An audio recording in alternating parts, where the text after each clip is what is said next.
கலர்ல ஒரு சக்கரவள்ளி கிழங்கு இன்னைக்கு இந்தியாவில் பிரபலமாய் கொண்டிருக்கிறது. இன்னைக்கு நிறைய வந்தாச்சு. அந்த பர்பிள் சக்கரவள்ளி கிழங்கு உடல் நலத்துக்கு மிக சிறப்புன்னு நான் நேற்று பார்த்தேன்னு சொன்னேன். அந்த CTCRI சயின்டிஸ்டா கேட்டேன். இப்போ அந்த பர்பிள் கலர் சக்கரவள்ளி கிழங்குல என்ன அப்படி இருக்கும் அப்படின்னா அதுல ரெசிஸ்டன்ஸ் ஸ்டார்ச் இருக்கு. வேகமா சர்க்கரை ரத்தத்துல கலக்காது. அப்ப அந்த அம்மா 100 வயசு அம்மா சொன்ன விஷயமும் இன்றைய அறிவியல் சொல்றது ஒண்ணுதான். அந்த பர்பிள் கலர் சக்கரவள்ளி.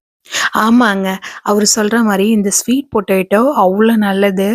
ஆனா நான் இந்த பர்பிள் கலர் வந்து நான் போய் கேட்டு பார்த்தேன். கடையில வந்து ஸ்டாக் இல்லன்னு சொல்லிட்டாங்க. ஆனா இது வந்து நீங்க குடுத்துருக்கீங்க பாருங்க.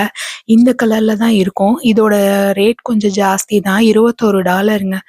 சரி நான் இது கிடைச்சதுன்னா நான் திரும்பவும் இது உங்களுக்காக நான் வீடியோ எடுத்து போடுறேன். இது வந்து ஆரஞ்சு கலர்ல இருக்க ஸ்வீட் பொட்டேட்டோங்க. சரி இந்த பொட்டேட்டோ வச்சு நம்ம ஒரு ரெசிபி பண்ணலாம். இது மாரி செஞ்சீங்கன்னா பசங்க நல்லா கேட்டு வாங்கி சாப்பிடுவாங்க. ஹாஃப் பாயில் பண்ணி இத நல்லா வேக வச்சு எடுத்து வச்சுக்கணுங்க. கியூபா எல்லாத்தையும் கட் பண்ணிக்கோங்க. ஒரு கடாயில கொஞ்சமா நெய் விட்டுக்கோங்க. லைட்டா ஃப்ரை பண்ணா மட்டும் போதும். ஒவ்வொன்னா கொஞ்சம் கொஞ்சமா இது போட்டு ஃப்ரை பண்ணி எடுத்துக்கோங்க. இது வந்து நார்த் இந்தியன் டிஷ் வந்து இது நல்ல டேஸ்ட்டா நல்ல மொறுமொறுன்னு கிறிஸ்பியா இருக்கும். நீங்க வேக வச்சுட்டே டெய்லியும் குடுத்தா சாப்பிட மாட்டாங்க. இந்த மாரி ஒரு டைம் குடுத்து பாருங்க. மேல கிறிஸ்பியா இருக்கும். உள்ள வந்து அப்படியே சாஃப்ட்டா இருக்கும். இது எல்லாத்தையும் ஃப்ரை பண்ணி எடுத்துக்கலாம். திரும்பவும் இது எல்லாத்தையும் கொஞ்சம் கொஞ்சமா போட்டு ஃப்ரை பண்ணிக்கோங்க.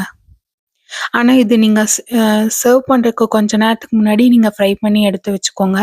அப்பதான் அந்த கிறிஸ்பினஸ் போகாம அப்படியே இருக்கும். இப்ப இது எல்லாத்தையும் ஃப்ரை பண்ணதெல்லாம் ஒரு பவுல்ல போட்டுக்கலாம்.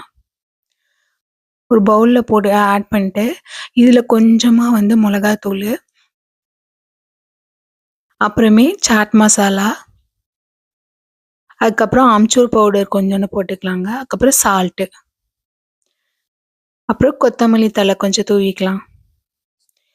இதுக்கு வந்து மின்ட் சட்னி போடுங்க. அப்பதான் டேஸ்ட்டா இருக்கும். உங்களுக்கு கர்டு பிடிக்கும்னாலும் போட்டுக்கோங்க. அப்புறம் லெமன் ஜூஸ். அதுக்கப்புறம் நல்லா ஷேக் பண்ணி ஸ்வீட் பொட்டேட்டோ சாட் ரெடி. நீங்க ட்ரை பண்ணி பாருங்க. சப்ஸ்கிரைப் பண்ணுங்க, ஷேர் பண்ணுங்க. Happy life.